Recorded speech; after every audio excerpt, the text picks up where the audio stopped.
رسول اللہ صلی اللہ علیہ وسلم کا ذکر کرتے رہے، یہاں تک کہ ہمارے بابا آدم نے ارشاد فرمایا حقیقت میں ظاہری میں اس محمد رسول اللہ کا باپ ہوں، ظاہری میں میں ان کا باپ ہوں، لیکن حقیقت میں یہ مجھ سے بھی پہلے ہے۔ وقت دن سال صدیہ نہ پوچھو، رب ہی جانے حقیقت نبی کی۔ لوگ پوچھتے کب پیدا ہوئے، کون سے دن میں، کون سے صدی میں، اور نور کے عالم میں تھے تو صدی کیا تھی، وقت کیا تھا، دن کیا تھا، کہاں تھے، یہ مت پوچھو۔ وقت دن سال صدیہ نہ پوچھو، رب ہی جانے حقیقت نبی کی۔ ساری مخلوق میں سب سے اول اور سارے زمانے سے پہلے۔ اللہ ہی جانتا ہے کب بنایا، کیسے بنایا، کیوں بنایا۔ ہم تو اتنا جانتے ہیں کہ اللہ کے نور سے ہمارے آقا محمد رسول اللہ صلی اللہ علیہ وسلم بنے ہیں۔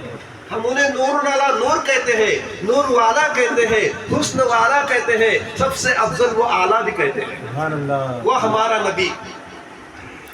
جب آپ ولادت پائے، جب عالم بشریت میں تشریف لائے، دائی حلیمہ جب آپ کو لے گئی تو بڑا عجیب و غریب واقعہ دائی حلیمہ نے دیکھا۔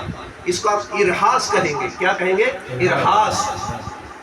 نبی سے جو ایسی چیز ظاہر ہوتی ہے کہ جو انسان کے عقل میں نہ بیٹھے، اسے معجزہ کہتے ہیں۔ کیا کہتے ہیں؟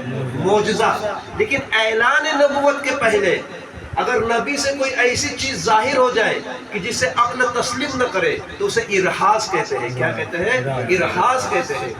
اور ولیوں سے اگر ایسی کوئی چیز ظاہر ہو جائے کہ جو انسان کے عقل سے دور ہو، اسے کرامت کہتے ہیں۔ تو ہمارے نبی کا ارحاس دنیا میں تشریف لاتے ہی ظاہر ہوا، عجیب و غریب واقعہ ظاہر ہوئے۔ دائی حلیمہ کہتی ہے کہ رات کے اندھیرے میں اس رحمت والے بچے کو میں نے پنگوڑے میں ڈالا اور میں سو گئی۔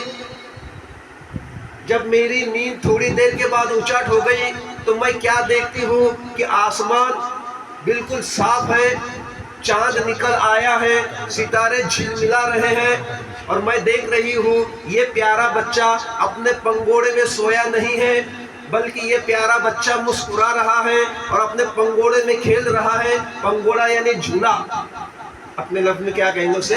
جھولا۔ محمد رسول اللہ جھولے میں کھیل رہے ہیں، عالم بچپن میں ہے، اور جیسے ہی میرے آقا کا ہاتھ پھرتا ہے، میرے آقا کا ہاتھ پھرتا ہے، خدا کی قسم کہتا ہوں اس واقعے کو دنیا کا کوئی بھی عالم، کوئی بھی مفتی، کوئی بھی مجاہد اور کوئی بھی ولی جھٹلا نہیں سکتا۔ میرے پیارے آقا صلی اللہ علیہ وسلم جیسی ہاتھ تبدیل کرتے ہیں، پورب کی طرف لے جاتے ہیں، چاند اپنی جگہ سے ہل کر پورب کی طرف آتا ہے۔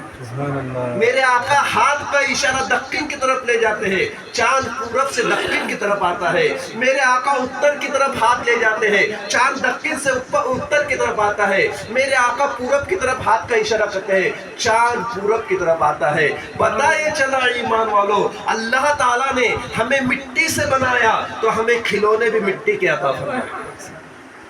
ہم تھوڑی چاند ستاروں سے کھیلتے ہیں بچپنا میں، مٹی کے کھلونے۔ کیوں؟